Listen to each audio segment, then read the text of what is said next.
Hola, un saludo muy especial para quien esté viendo este video.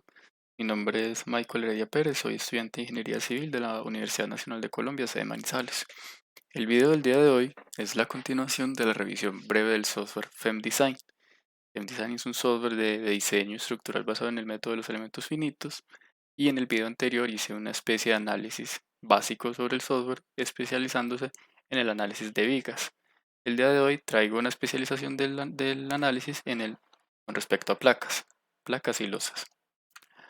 Entonces, el índice que vamos a manejar en la presentación es el siguiente. Realizaremos un análisis sobre el método de los elementos finitos en el software, veremos cuáles son los elementos disponibles para el análisis de placas y muros, veremos cómo es la creación de la malla, cuáles son los parámetros que se utilizan y cerraremos hablando un poco sobre los métodos de diseño de elementos en concreto. Toda la información aquí presentada está directamente obtenida a partir de la información de los manuales oficiales del software y de la página web. Entonces, con respecto a los manuales, les comentaba en el video anterior que tenemos el manual de usuario usual con recortes sobre ventanas y tablas de contenido, etcétera. Tenemos la revisión científica en el cual pues está basado prácticamente toda la presentación.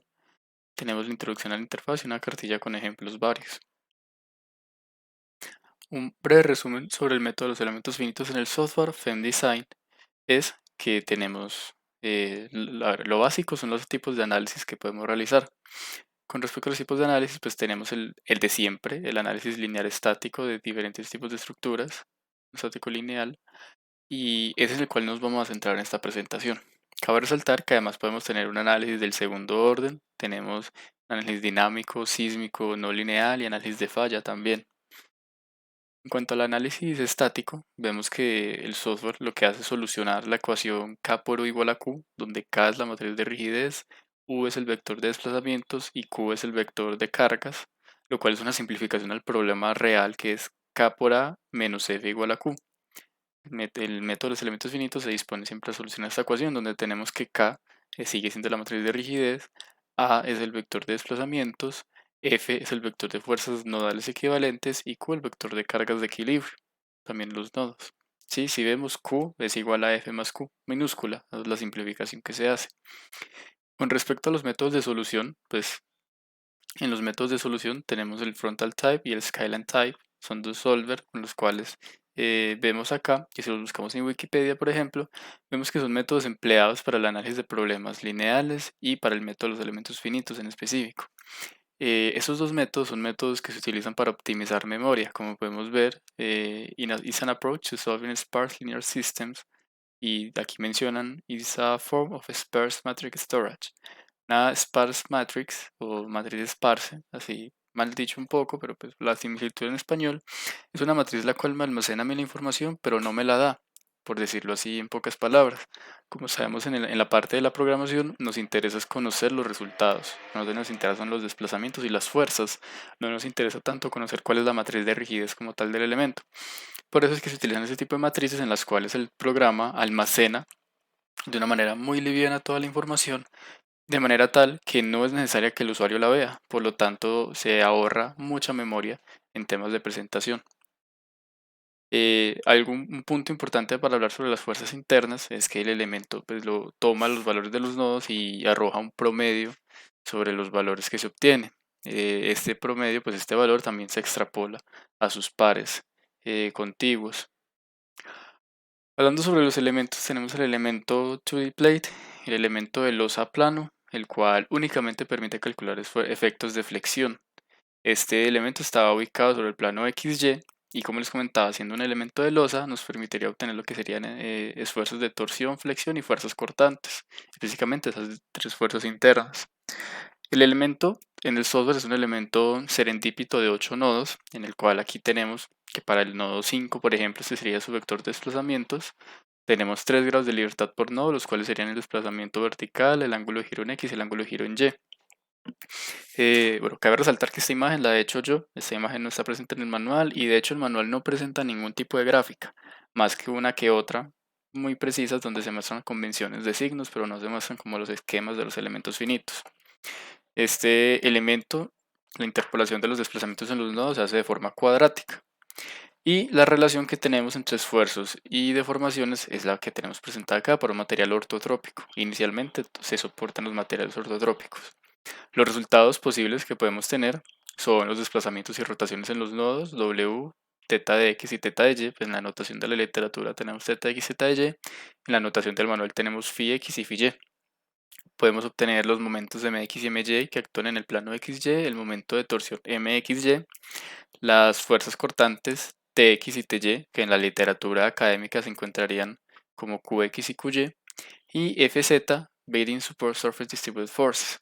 Esto de Bearing Support se debe a que este elemento de placa nos permite soportar el estudio de los osos de Winkler, al considerar aquí en la matriz constitutiva K, siendo K una constante, el factor de Bearing, lo cual sería el coeficiente de balastro, coeficiente que depende de las propiedades elásticas de los suelos. En cuanto al cálculo de las fuerzas máximas, de los esfuerzos máximos, sigma x, tau x, z máximos, pues vemos acá las fórmulas que nos presenta el manual. Esta formulación es la misma que podríamos encontrar en la literatura académica cuando buscamos cuáles serían los máximos de los esfuerzos cortantes y los esfuerzos normales en la losa. Si vemos, el manual presenta únicamente 5 formulaciones y en la literatura podríamos encontrar una sexta. Ya sabemos que en las hipótesis matemáticas de losas, el esfuerzo sigma z se considera prácticamente cero, despreciable. Sin embargo, sabemos que es una apreciación simplemente matemática, ya que físicamente sí ocurre, sí existe. Y físicamente tendríamos que ese esfuerzo máximo que se ocurre perpendicular a la losa sería la fuerza que actúa, Q de XY. Es de aclarar que en base a esto no se menciona, no se menciona la notación positiva de las cargas. Sin embargo, sí se menciona la forma o los tipos de cargas que se pueden soportar. Yo creo que más adelante lo veremos. Nos menciona que los tipos de cargas que se pueden soportar son, por ejemplo, cargas, uno de tantos son cargas de gravitación que irían en el sentido negativo, desde arriba hasta abajo, lo cual nos da a entender que esa sería la notación positiva de las cargas, muy diferente a la notación positiva de cargas que se manejaría en la literatura, en la cual todo lo positivo es exactamente hacia arriba. Eso es interesante, ya que pues, nos permitiría tener un mejor análisis sobre cómo son las fórmulas en el manual y cómo son las fórmulas que encontramos nosotros en la literatura.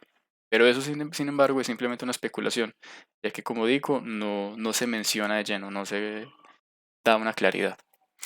Seguimos entonces con el elemento de pared, 2D wall, el cual no es nada más que un elemento de tensión o un elemento de tensión plana o un elemento de deformación plana.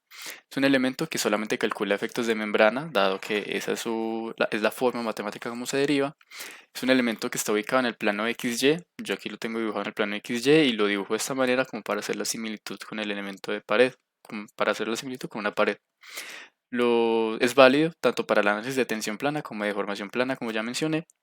Y los grados de libertad por nodo son simplemente dos, U y V. Son el desplazamiento vertical y el desplazamiento horizontal y el desplazamiento vertical, para mencionarlos en orden.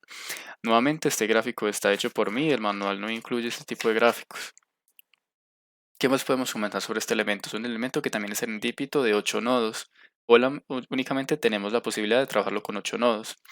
Es válido para materiales ortotrópicos. Obviamente la matriz constitutiva D la vamos a presentar ahora a continuación. Y los resultados que podemos obtener serán los esfuerzos sigma x, sigma y, los esfuerzos normales actuando en el plano XY. Podríamos tener el esfuerzo normal en Z si tenemos el caso de deformación plana. Podemos calcular esfuerzos cortantes tau xy actuando en el plano. Y podemos calcular los esfuerzos principales, sigma 1, sigma 2 y sigma 3, como también los esfuerzos de von Mises. Los esfuerzos de von Mises es un criterio de falla para materiales dúctiles, por lo tanto la recomendación sería emplear este elemento para elementos metálicos principalmente para poder aprovechar esto. Sin embargo, se podría utilizar para cualquier tipo de material, concretos, etc. La interpolación de los desplazamientos en el nodo también se hace de forma cuadrática, lo que tendríamos un plus de precisión. A la izquierda aquí tenemos las matrices constitutivas o las ecuaciones constitutivas para el caso de deformación plana y para el caso de tensión plana. Y a la derecha tenemos sus simplificaciones para un material isotrópico. Las matrices son muy similares a lo que uno encontraría en la literatura. Sería cuestión de sentarse a revisar cómo sería el cambio, pero a simple vista podríamos pensar que sí se da la simplificación adecuada, la simplificación que encontraríamos en la literatura. En cuanto a la convención de signos también es la usual, es la habitual que tendríamos para las fuerzas internas. Aquí podemos ver los esfuerzos sigma y y sigma x con su notación positiva, atracción, lo cual también encontramos en la notación literaria, en la literatura académica de la mecánica de sólidos. Y si nos fijamos, las fuerzas cortantes también están en la notación positiva usual de la mecánica de sólidos. Por lo tanto, ahí no vamos a tener ningún cambio significativo. ¿Qué más podemos mencionar al respecto? Tenemos el elemento shell, el elemento 3D de shell, el cual es un elemento isoparamétrico, que puede ser de 8 o de 6 nodos. Sin embargo, aquí en el dibujo que he hecho simplemente lo consideramos de 8 nodos por facilidad del dibujo. Este elemento permite obtener resultados de los efectos tanto de membrana como de flexión como de más fuerzas internas. Como sabemos, el elemento shell se compone de juntar las matrices de rigidez, juntar los efectos de flexión con los efectos de membrana. Por lo tanto, el elemento shell se podría crear fácilmente a partir de juntar el elemento 2D de placa con el elemento 2D de muro y obtendremos este elemento cascarón de 8 nodos.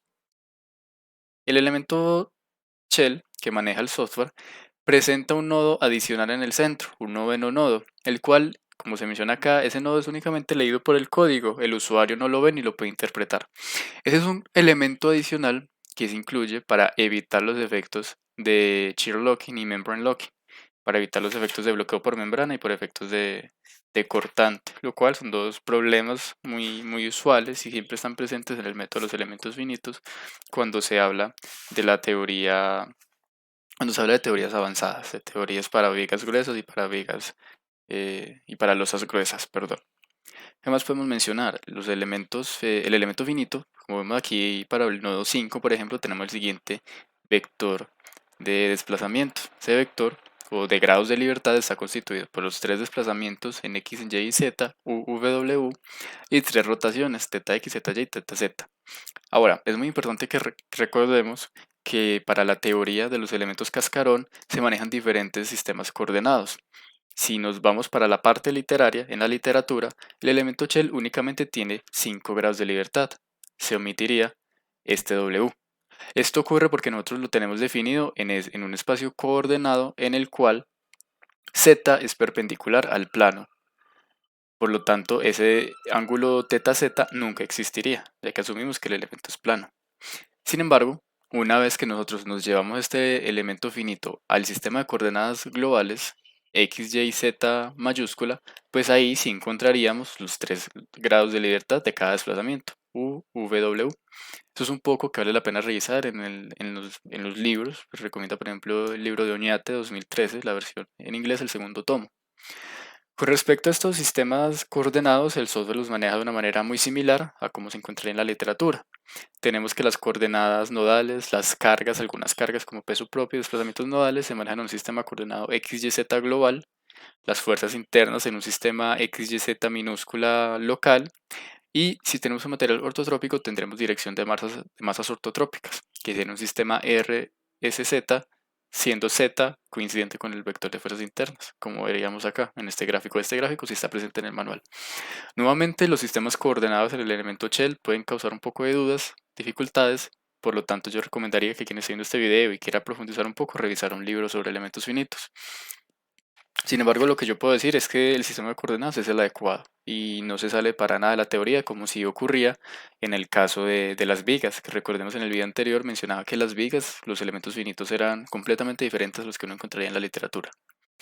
Aquí entramos en un dilema, una parte difícil de entender, es un fallo que tiene el manual, ya que el manual dice que se aplica la teoría de placas gruesas.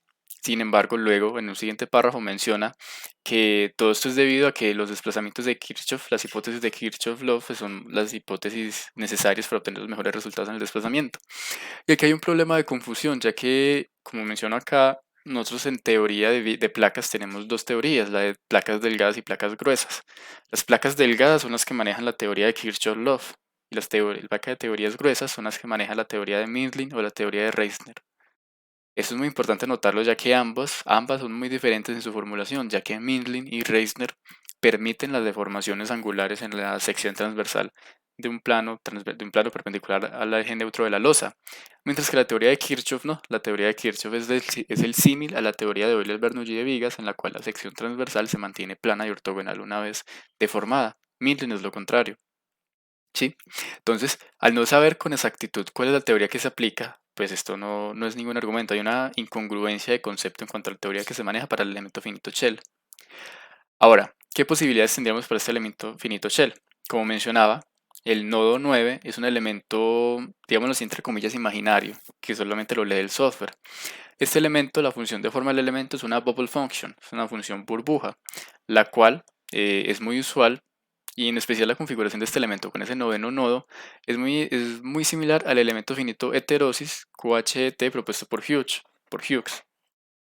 Este elemento heterosis pues se considera como el mejor elemento finito que podemos tener para el manejo de placas con la teoría de Mindlin, con la teoría de placas gruesas. Por lo tanto, si la teoría es la de placas gruesas, posiblemente el elemento finito que tenga el software por dentro sea el elemento heterosis. Ahora, el elemento finito heterosis hace una modificación, ya que el nodo 9 no considera todos los grados de libertad. Sin embargo, el manual no nos dice cuáles son los grados de libertad que considere este noveno nodo, el noveno nodo imaginario.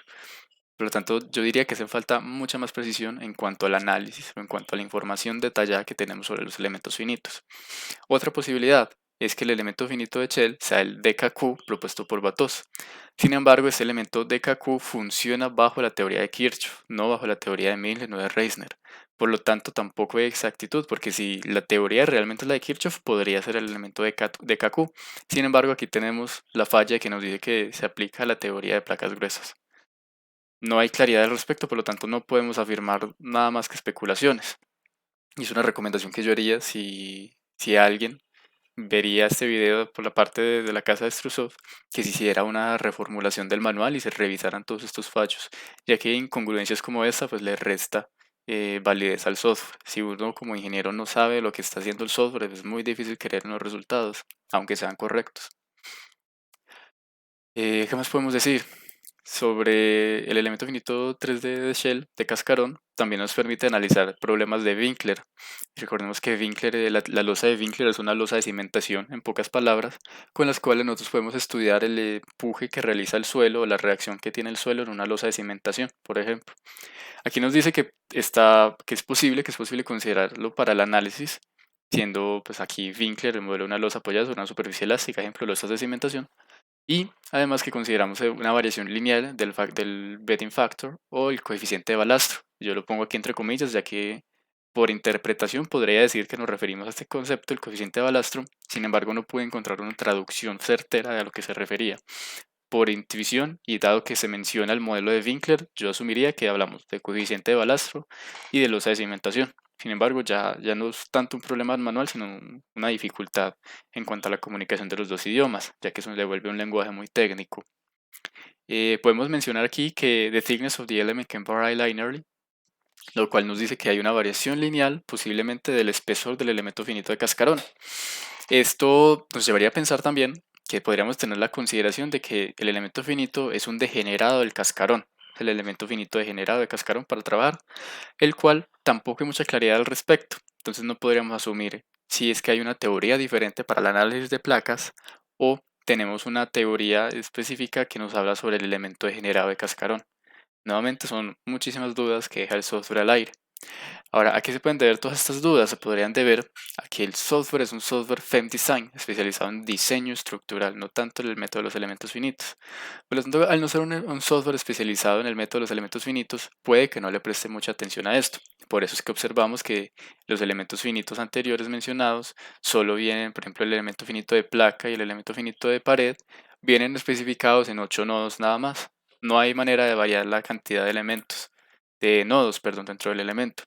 Dada la simplicidad del software, el software no está especializado en elementos finitos. Sin embargo, es de aclarar que un software de muy buena calidad sí le invertiría buena cantidad de tiempo a explicar bien cómo funciona el software.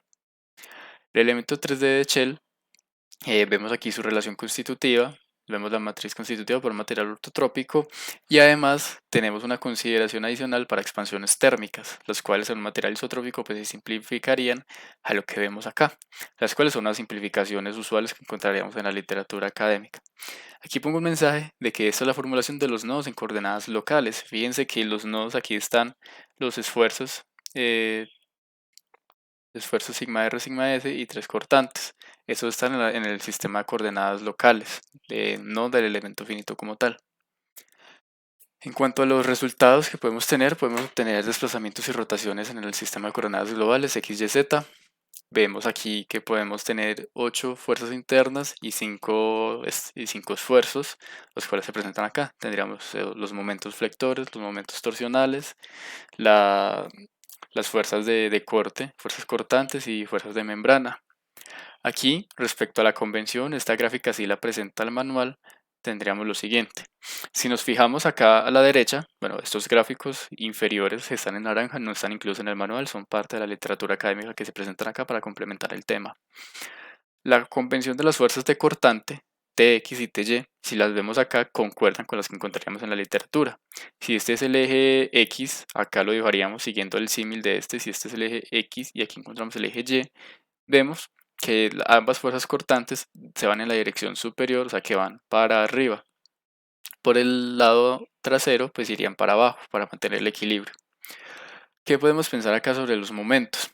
Cuando miramos los momentos, podemos ver que este momento en X, este momento mx que va acá, si lo miramos con el criterio de la mano derecha, nos estaría dando un giro de esta manera, lo cual es contrario a lo que tenemos en la literatura académica. Aquí es un poco abstracto de ver, sin embargo, aquí en esta gráfica lo podemos ver más fácil.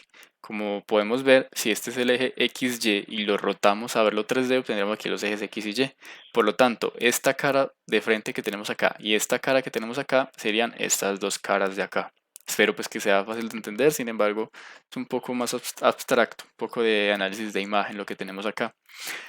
Está el momento MXY, ese momento torsional que vemos que está saliendo de la cara en la notación del software. Vemos que aquí está entrando a la cara, aquí está entrando al elemento diferencial. Lo mismo, este MX, el momento flector acá, que están dibujados en su notación de flecha, vemos que está bajando, o sea, viene en contacto al eje X, lo cual acá vemos que es al contrario, porque antes está subiendo, y el mismo análisis podríamos hacer para los momentos de acá. Por lo tanto, podremos concluir que la convención de momentos flectores y torsores es la contraria a la encontrada en la literatura académica, mientras que la notación de fuerzas cortantes sí está en el sentido correcto. En cuanto a las fuerzas de membrana, no tengo forma de compararlas, ya que esas no encontré literatura para comprobarlas. Simplemente puedo comprobar los momentos flectores y las fuerzas cortantes. Ahora, fíjense que en la literatura una carga que se aplique sobre el diferencial de losa, va apuntando hacia arriba de manera positiva, lo cual nos da esta configuración de fuerzas cortantes. Puede ser que yo me haya equivocado anteriormente y la carga distribuida o las cargas en general sí se asuman en su notación positiva hacia arriba. Sin embargo, no tenemos forma como tal de llegar a comprobarlo o que el manual nos lo dijera. ¿Qué podemos mencionar acá? Tenemos la variación de los esfuerzos en el espesor de la losa o para un determinado punto en función de las fuerzas internas, de momentos y cortantes, ¿sí? Entonces, aquí vale la pena mencionar lo siguiente. Lo que yo tengo aquí en este recuadro rosado son las mismas expresiones, pero para placas. Y recordemos que la placa no considera esfuerzos de membrana. Entonces, si nosotros nos ponemos a comparar el esfuerzo sigma x con el sigma x que nos da el software, vemos primero que aquí aparece un factor i sub 1, donde i sub 1 es t al cubo sobre 12. Si reemplazamos t al cubo sobre 12 en esta expresión, pues obtendríamos 12 mx partido t al cubo por z. Aquí en la literatura aparece positivo y en el software aparece negativo porque el software maneja una notación contraria de los momentos flectores, lo que sería la notación negativa de la literatura. Por eso aparece el menos acá. Y simplemente se sumarían los esfuerzos de membrana, lo cual sería en este caso pues el esfuerzo Nx, la fuerza Nx partido del espesor. Lo cual, pues si yo adiciono ese término a esta ecuación, la ecuación de placas de la literatura llegaría a la ecuación de Chell. Y el mismo análisis se puede hacer con todos los demás formulaciones. Dos menciones especiales. También tenemos elementos finitos tipo point support y line support, los cuales son especiales para yo mejorar la unión de varios elementos finitos o hacer un análisis mucho más preciso al incluir un nodo adicional o una línea de nodos en determinada parte de la estructura. En cuanto al elemento finito 3D, el cual sería como el más completo de todos, pero a la vez el que más carga computacional requeriría, tenemos la presentación de su relación constitutiva por material ortotrópico y por un material isotrópico, la cual es la misma que encontraremos en la literatura, aquí no hay nada diferente. Vamos a hablar ahora sobre la creación de mallas en el software FemDesign. Sobre la creación de mallas, pues había mencionado los pasos que se siguen en el video anterior, pero aquí los vuelvo a repasar. Decimos que Software FemDesign crea mallas no estructuradas, las cuales se hacen tomando una región y subdividiéndola en varias subregiones, las cuales son las que se van a refinar. Entonces lo primero que hace el software es definir los vértices y luego crea una triangulación de la malla usando los vértices, lo cual se hace a partir de la triangulación de Delaunay Triangulation, lo cual es una triangulación especial y es muy utilizada para triangular puntos, ya que me permite a mí evitar ángulos agudos, los cuales recordemos que un elemento finito es mucho más preciso mientras menos agudos sean sus ángulos. Este método de triangulación lo que hace es que va a hacer que no quede ningún punto ningún vértice, perdón, dentro del círculo circunscrito en un triángulo de hechos. Pues esa es una explicación burda ahí, pero aquí quedan los links para buscarlo en Wikipedia, un concepto muy fácil de entender en Wikipedia. Y que se usa sobre los dominios de Voronoi. Aquí también dejo un link en el cual se pueden encontrar toda la información respectiva a los dominios de Voronoi. ¿Qué podemos mencionar sobre la información que nos da el manual? La información es mínima, es nula, no tenemos información sobre el procedimiento real que ocurre. La única información que tenemos, y recorto este párrafo porque el manual pareciera que dieran control C y control V de este párrafo porque se repite en muchas páginas. Más que todo este comentario, pero entonces ya vamos para allá. Comenzando con el párrafo. Dice que the function used to convert the triangular mesh to a mixed quadratic triangle mesh is capable of creating the mesh with a globally optimal shape. Lo que tenemos acá es que la malla triangular inicial se va a transformar en una mezcla de cuadrados y triángulos, buscando una optimización global óptima, ¿sí? Esto, pues, no se menciona otro criterio más adelante que no sea el tamaño promedio del elemento finito. Todo lo que se menciona es que el usuario define un tamaño promedio o el software define un tamaño promedio y a partir del tamaño promedio pues se buscará que todos tengan el tamaño promedio. Sin embargo, hay de aclarar que eso no es suficiente para una buena malla de elementos finitos. Algunos criterios para la creación de buenas mallas y que un software de elementos finitos debería tener, pues son todos los que tenemos acá. El elemento finito se debería medir su calidad a partir del aspect ratio, el skewness, el Jacobian ratio, la relación de los jacobianos, el cual es muy importante, ya que este me verifica una biyectividad entre los sistemas locales y globales de coordenadas, pues lo cual es un poco un concepto ya de mucha profundidad, pero pues aquí superficialmente digamos que es demasiado importante, ya que nos permite corroborar que en la malla del elemento finito, perdón, en la malla de la estructura, no están ocurriendo ni traslapos ni grietas en el material, ya que estamos haciendo un análisis lineal no soporta el análisis por grietas, ni soportaría pasar del rango elástico al rango plástico. Por lo tanto, sí es importante que se hiciera esta comprobación. Ahora, ¿qué podemos asumir? Que estos criterios se trabajan al interior del software, que el software es capaz de manejarlos internamente. Sin embargo, el manual no menciona nada, por lo tanto, se puede concluir que no los tiene. Y al no tenerlos, las mallas no son las adecuadas y las mallas son ineficientes para analizar problemas. Otros criterios serían taper, warping factor, twist, collapse, radius ratio. Y hablando sobre los criterios de refinamiento, los más usuales y los más recomendados serían los métodos P adaptativos y los métodos H. Los métodos P adaptativos son los métodos en los cuales la malla, constituida por elementos finitos, supongamos de 4 nodos, rectangulares de 4 nodos, pues va a ir aumentando el grado del elemento finito a medida que se refina la malla para buscar mayor precisión.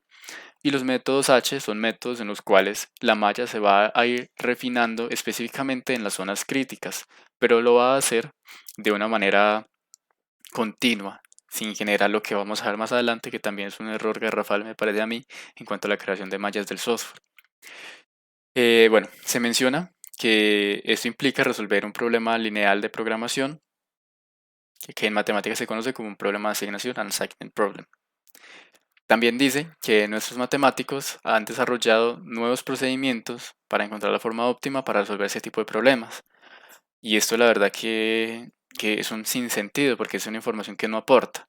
Si a mí el software me dice que no se preocupe que mis matemáticos han desarrollado los mejores programas para resolver ese tipo de problemas, pues yo quiero saber cuáles son esos programas, yo quiero saber qué es lo que está haciendo el software para resolver mi estructura. Es lo que yo mencionaba, estamos obteniendo buenos resultados. Si uno revisa la cartilla de ejercicio, obtiene que los resultados son muy buenos, pero es una caja negra el software es una, no sabemos cómo está trabajando por dentro. Por lo tanto, este párrafo de acá es un párrafo que me parecería ridículo para un manual de un software profesional de diseño y de elementos finitos. Porque ¿cómo van a decir que simplemente no se preocupe que esto lo está haciendo bien? No. Es responsabilidad del ingeniero saber con qué está trabajando, saber cuáles son las hipótesis de fondo en el ejercicio. Aquí se menciona que, por ejemplo, para el método de la optimización de la malla está basado en el procedimiento del doctor István Kirchner, eh, el cual lo citan aquí en el artículo. Es un artículo húngaro, del cual no, hasta la fecha no he encontrado el artículo y no hay otra explicación más que el nombre del autor. Por lo tanto, nuevamente es una caja negra donde no sabemos cómo se está trabajando. Y aquí dice que es un procedimiento nuevo del año de 1998. Y el método de los elementos finitos pues, es un método que constantemente tiene muchos avances. Entonces sí sería interesante saber cuál es dicho procedimiento y qué tan nuevo es con respecto a nuevas tecnologías, por ejemplo. En cuanto a la refinación, dice que consiste de dos fases, que en una primera fase el usuario selecciona los elementos que se van a dividir y en una segunda fase el software automáticamente los divide de una manera adecuada. O sea que el único medio que tendríamos para refinar la malla sería mediante subdivisiones, lo cual sería un método H, pero de una manera muy brusca. Digo que es un método H simplemente porque se subdividen los elementos, pero realmente no sería, ya que el método H considera muchos otros criterios para hacer una subdivisión adecuada de los elementos cerca de los puntos críticos, lo cual no está haciendo el software como vamos a ver más adelante. Y nuevamente, a mí me parecería que es un error que digan que la función de refinamiento consiste en dos fases, ya que estas fases simplemente no son fases de cálculo, sino de procedimiento. El usuario define y el software hace, pero eso no es ninguna eso no es ningún tipo de procedimiento. A mí lo que me interesaría saber es cuál es el criterio que usa para definir esas divisiones de los elementos. No simplemente saber que yo lo selecciono y el software lo hace, porque eso es inherente, eso se sabe que va a ocurrir. También tenemos que se cita nuevamente, se cita ahora, aquí se citaba el doctor István Kircher, acá se vuelve a citar con otro artículo, el cual nuevamente no se encontró, en un artículo húngaro, de una revista húngara, y no se explica tampoco en qué consiste el método. ¿Sí? Se debería tener una revisión, al menos mínima, una explicación de al menos decir el método hace tal cosa o trabaja de tal manera, pero no, no aparece. Aquí estas dos imágenes no están en el manual, pero pues yo las pongo acá por complementar. Aquí vemos lo que sería un adecuado refinamiento de la malla. Vemos que inicialmente tenemos una malla gruesa, la cual pues sabemos que en los bordes de una estructura es donde vamos a tener una mayor concentración de esfuerzos. Por lo tanto, la malla se refinaría cercana a esos puntos, a ese punto. Entonces, si vemos el método H, lo que nos hace es que la va refinando centrándose en ese punto. Entonces, en el punto crítico tenemos una malla muy tupida que tanto casi se ve negra, pero vemos que acá en los extremos, donde la distribución de esfuerzos es muy uniforme, pues el tamaño del elemento finito no varía mucho. Tampoco es que varíe las subdivisiones ni nada en especial. Veamos que es una transición uniforme y grábense esta imagen para las imágenes que vamos a ver más adelante sobre los recortes que tiene el manual. Aquí tenemos otra comparación donde explico un poco mejor lo que sería una malla estructurada y una malla no estructurada. Una malla estructurada, pues todos los elementos tienen el mismo tamaño o son muy similares en tamaño, pero la geometría es estándar. Sí, aquí podemos ver una malla estructurada, la cual es una malla terrible para hacer un análisis de elementos finitos. Siempre deberíamos buscar una malla no estructurada, la cual nos da mucha mayor versatilidad dentro del elemento. En cuanto al Jacobian Ratio, Jacobian Ratio, pues aquí tenemos lo que sería una malla adecuada y aquí lo que sería una malla inadecuada. Vemos que mientras más deformado o mientras más degenerado esté el elemento finito en su estado inicial, pues menor precisión vamos a tener. Un Jacobian ratio, un radio de Jacobiano, relación de Jacobianos menores, implica que los elementos finitos son muy uniformes, por lo tanto los resultados van a ser mejores. Aquí cabría resaltar un criterio que nos dice que La precisión de un elemento finito es proporcional al radio del círculo más grande que se pueda circunscribir dentro de él. Si nuestro elemento finito es de esta manera, un triángulo tirando a equilátero, pues el círculo circunscrito va a tener un radio mayor al que yo puedo circunscribir en este tipo de elementos finitos, por ejemplo. Esa es una medida de la calidad del elemento. Aquí tenemos ya las mallas que nos muestra el software. Entonces, como vemos, inicialmente vamos a decir que son mallas gruesas. Eso se puede deber a que, no a que trabajamos con elementos de tensión plana y elementos de losa, los cuales pues son simplificaciones que nos permiten tener unas mallas más grandes sin perder calidad. Sin embargo, los problemas están en la parte del refinamiento, porque miren que acá en el refinamiento, aquí tenemos una losa que está apoyada sobre columnas, y ya sabemos que tanto teoría de Kirchhoff como la teoría de Mindlin nos dicen que, ojo ahí, que las cargas puntuales son problemáticas en la losa, y una columna es una carga puntual, por lo tanto aquí deberíamos hacer una refinación adecuada. Sin embargo, fíjense que acá la refinación es todo menos adecuada. Aquí la mano del mouse está sobre un elemento finito triangular, aquí lo pueden ver, y fíjense el elemento finito tan grande que tiene al lado. Y aparte de eso es un elemento triangular y aquí es un elemento rectangular y aquí se vuelve otro elemento triangular, etcétera, ¿sí? Primero, no hay una uniformidad de la malla. Lo correcto de la malla es que no se mezclen elementos finitos. Lo ideal es que sean elementos finitos rectangulares o triangulares para una mejor precisión. Sin embargo, aquí se están mezclando. Aparte de eso, veamos que aquí tenemos una malla prácticamente estructurada. Aquí no es no estructurada. Aquí es estructurada y aquí se empieza a deformar de una manera incorrecta. Además, porque fíjense que los elementos rectangulares ya se empiezan a ver muy degenerados. No es muy diferente este elemento rectangular acá perfecto a este elemento degenerado de acá. Sin embargo, pues es de resaltar que tenemos una muy buena integración de una losa a un muro. Vemos que las uniones de los elementos finitos pues, son muy correctas, son muy buenas.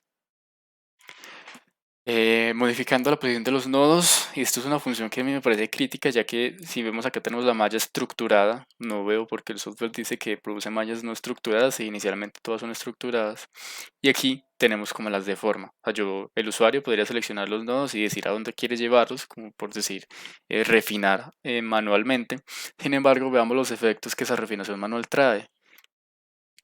Veamos este elemento finito acá, está generando un ángulo muy agudo, lo cual si yo lo mirara por la parte del skew criteria, este elemento finito no pasaría los criterios, sería un elemento finito malo, ya que está muy degenerado para realizar un análisis correcto. Vemos lo mismo que ocurre acá. Fíjense que el elemento finito rectangular inicialmente se transformó en este paralelogramo, el cual, si recordamos el criterio, por ejemplo, del círculo circunscrito, la precisión que vamos a tener en este elemento finito va a ser muy diferente a la que vamos a tener en este elemento finito. Por lo tanto, la malla no sería la adecuada, ¿sí? Y esto, dado que no es un refinamiento adecuado, yo podría pensar que es que este es un elemento finito grande y este es un elemento finito pequeño, entonces por eso el círculo circunscrito sería diferente. Sin embargo, fijémonos que inicialmente eran del mismo tamaño y esto es simplemente una deformación inicial que yo le estoy metiendo al elemento finito. Por lo tanto, el criterio nos diría que este elemento finito no es correcto. Aquí, además de lo mismo, vemos inicialmente una malla estructurada y luego una malla no estructurada definida prácticamente por el usuario, en la cual el usuario hace lo que quiere con la malla y el software no lo controla. El software no informa o no tiene criterios para definir que la malla no es la adecuada. Aquí podemos ver más de lo mismo. Vemos que todo es una malla estructurada. Aquí vemos puntos donde posiblemente hay columnas, por lo tanto se deforma de esta manera. Y vemos que, por ejemplo, aquí hay un borde, un recorte, y por teoría sabemos que esto es un lugar de esfuerzos críticos de la losa. Sin embargo, fíjense únicamente la malla que genera el software. Esta es una malla mal hecha. Fíjense que tenemos que todo es estructurado y aquí se daña la malla. Y fíjense lo angulosos que son los ángulos del elemento finito rectangular. Este ni siquiera es rectangular, esto ya es un paralelogramo. Fíjense los ángulos que se manejan. Estos triángulos tienen ángulos muy marcados. Y esto inclusive, este elemento finito de acá, tiene forma de un elemento finito un método de un mecanismo interno de energía nula propagable. lo cual pues si recordamos la teoría de los mecanismos internos propagables pues son malos porque nos afectan todos los resultados. Por lo tanto, si con esta malla se analizara una losa, yo no podría creer en los resultados de esa malla. No podría creer en las proximidades y posiblemente toda la malla me arrojara resultados malos, precisamente por estas formas de los elementos finitos. Es muy importante eso y en cuanto al software se refiere, es la peor característica que tiene. Luego hablamos un poco sobre el diseño de estructuras en concreto. En este tema yo no tengo mucho dominio, por lo tanto será un resumen breve. Les mencionaba yo que se pueden realizar diseños en concreto, en acero y en madera. En cuanto a los diseños en concreto, pues el software maneja los siguientes códigos. Maneja el Eurocódigo S2, el estándar, y el National Annex NA para países como Dinamarca, Finlandia, Alemania, Hungría, Noruega, Suecia y Reino Unido. Es el Eurocódigo, ¿sí? Entonces hay que tener en consideración que ese Eurocódigo, yo lo menciono aquí, bueno, lo mencionaré más adelante. Entonces vamos a comenzar con el método. Las fuerzas de diseño. Para las fuerzas de diseño se habla sobre que solo tienen sentido para elementos de tipo placa, paredes o elementos de placa 3D. Para vigas, las fuerzas internas serían simplemente las mismas fuerzas de diseño. El software Frame Design trabaja estas fuerzas de diseño para refuerzos no perpendiculares, Skew Reinforcement, y este es un cálculo que es hecho por Dilsen, Woody Armer y el Dr. Fenek Nemeth. El artículo 2 nos lo cita Nemeth Ferenc, el cual es un autor húngaro también, del cual tampoco encontré el artículo. Sin embargo, el artículo que se cita. Sin embargo, sabemos de por sí que en pocas palabras se trabaja con la teoría de Woody Armer para generar el diseño. Entonces las coordenadas o el sistema coordenado que se maneja pues sería el sistema coordenado XY, donde está nuestra placa, y un sistema coordenado psi y eta en el cual encontramos las direcciones de refuerzo, siendo alfa y beta pues los ángulos que genera cada una de esas direcciones con respecto al eje X.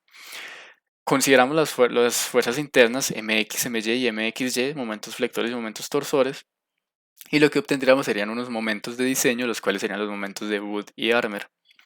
Si miramos la literatura del manual, a la izquierda tenemos el cálculo de los esfuerzos actuantes en la losa, la cual es simplemente la representación del círculo de Moore para momentos flectores y torsores que tenemos acá en la literatura. Los recortes de la derecha son los de la literatura, los cuales concuerdan, son exactamente los mismos. Para una determinada inclinación de las fuerzas internas dentro de la losa, pues tendríamos un par de momento flector y momento torsor actuante, los cuales formarían ese círculo de Moore. Y para la teoría de Woody Armer, recordemos que Woody Armer nos dice que el refuerzo longitudinal y transversal X y Y, bueno, asumiéndolos pues, en fin, los refuerzos que se manejan acá, calculados con estos momentos flectores y torsores resistentes, son tales que soportan los momentos torsores actuantes, ¿sí? Por lo tanto, aquí tenemos un mx asterisco y un my asterisco, los cuales son momentos en x y y, momentos flectores resistentes. El momento torsor resistente simplemente vale 0 porque no es necesario considerarlo. Entonces grabemos esta imagen de que inicialmente tenemos este sistema coordenado del refuerzo en epsilon y en eta, el cual se va a llevar a una base ortogonal psi y v para manejarlo de manera diferente y yo poder encontrar este ángulo, el cual es el ángulo phi, que es el ángulo entre los refuerzos angulares, psi y eta. Si nos vamos entonces a la literatura del artículo, perdón, a la literatura del manual, simplemente nos presenta 4 casos donde directamente arroja la formulación. Sería muy bueno que el software explicara en qué consiste cada uno de esos casos, ya que en la literatura sí se encuentra, y de esa manera podríamos corroborar mucho mejor la información. Aquí tenemos una losa rectangular a la cual el refuerzo se le ha aplicado de esta manera, el cual es un refuerzo poco usual, pero simplemente con fines académicos para ilustrar el concepto. Si estas barras azules, esas líneas azules son el refuerzo, pues ese es el skew reinforcement, el refuerzo angular que se hace, y el ángulo phi es el ángulo entre psi y eta, entre ambos refuerzos, por decir el refuerzo longitudinal y el refuerzo transversal. Vemos que toda esta formulación está hecha en función de ese ángulo y en función de los momentos actuantes en dichas direcciones. Mc sería el momento actuante en la dirección del refuerzo transversal, Mv sería el momento flector en la longitud del refuerzo longitudinal y Mcv pues sería el momento torsor. Si comparamos Esta formulación con la formulación que tendríamos en el artículo original de Booty-Armer. En ese artículo se presentan algunos ejemplos sobre su utilización. Vemos que las fórmulas están en función, perdón, del ángulo entre las dos direcciones del refuerzo, phi, el cual es el mismo phi que tenemos acá. Sin embargo, también se menciona un ángulo delta, que es el ángulo medido de manera antihoraria entre el momento principal 1 y la primera dirección del refuerzo, los cuales para el manual, dada la configuración que tenemos, pues el momento en el ángulo, en el eje principal, el momento principal sería el MC. Con respecto al ángulo principal, pues el software los estaría asumiendo como nulo, por decir que este alfa no existiría, pero entonces el artículo original concluye este delta. Sería cuestión de sentarse a revisar cuáles serían las similitudes, diferencias y similitudes entre el método presentado por el manual y el método original. Yo asumiría que esto es una simplificación, dado el sistema de coordenadas que se maneja. Tendríamos una simplificación, aquí está en la parte literaria, para cuando los momentos, para cuando el refuerzo se hace de manera ortogonal. Si el ángulo phi vale 90 grados, pues supondría yo, no lo he hecho, pero supondría que estas fórmulas se simplificarían en las que encontramos acá para tres casos diferentes del método, de Booty-Armer. Los casos psi y eta, por su formulación de considerar uno de esos momentos de diseño 0 y el otro sí con un valor, asumiría yo que es el caso 3 para el diseño de Booty-Armer, el cual lo podemos ver aquí simplificado. Esta literatura se está obtenido del libro guía de clase, el cual comparando con el artículo original de Booty-Armer, pues vemos que la formulación es similar. Simplemente que recordemos que el artículo maneja el refuerzo en un determinado ángulo con la posibilidad de ser angular o ser rectangular, mientras que en el libro guía de clase únicamente consideramos el refuerzo como ortogonal. Lo que les comentaba hace un momento, el diseño de estructuras en concreto, del refuerzo de estructuras en concreto, se hace en base al Eurocódigo, la sección 3.1.7. Y es de aclarar que este software, toda la normativa que maneja es la normativa europea para las consideraciones de diseño. Poco a poco se han ido adaptando nuevos códigos. Sin embargo, para países como zonas como Latinoamérica, aquí es muy usual trabajar con la norma estadounidense para la parte de diseño estructural. Por lo tanto, habría que sentarse a revisar, es un tema en el cual yo no tengo mucho conocimiento, pero sí analizar qué serían esas diferencias que encontraríamos entre las hipótesis de diseño del código estadounidense y las hipótesis de diseño de la normativa europea. Mirar cuáles serían los pros, cuáles serían los contras, cuáles son las diferencias, las similitudes que tenemos entre ambos códigos y que el ingeniero decidiera si es adecuado o no usar el software. A priori, no podría decir si es adecuado o no, ya que no conozco de lleno bien la parte del diseño estructural. Bueno, algunas opciones de visualización, como comenté en el video anterior, podemos obtener curvas de nivel, podemos obtener cortes de fuerzas, etcétera, etcétera, etcétera. Y con eso termina el video. ¿Qué conclusiones puedo sacar? Que el manual está muy mal hecho, el manual es muy inconcluso, no hay información adecuada, hay muchos errores de concepto, por lo tanto es un arma de doble filo para el manual, aunque el software presenta muy buenos resultados, como se puede comprobar en la cartilla de ejercicios. Si el software es una caja negra y yo no sé cómo está funcionando por dentro, pues no es muy aconsejable que digamos. Hasta el momento no sería fácil recomendar el software. Esto ha sido todo por el video. Muchas gracias por la atención. Si se quedaron hasta el final, el video quedó un poco largo, pero era mucho lo que había para decir. Si futuramente aprendo sobre diseño estructural, pues hará una revisión también sobre diseño. Muchas gracias.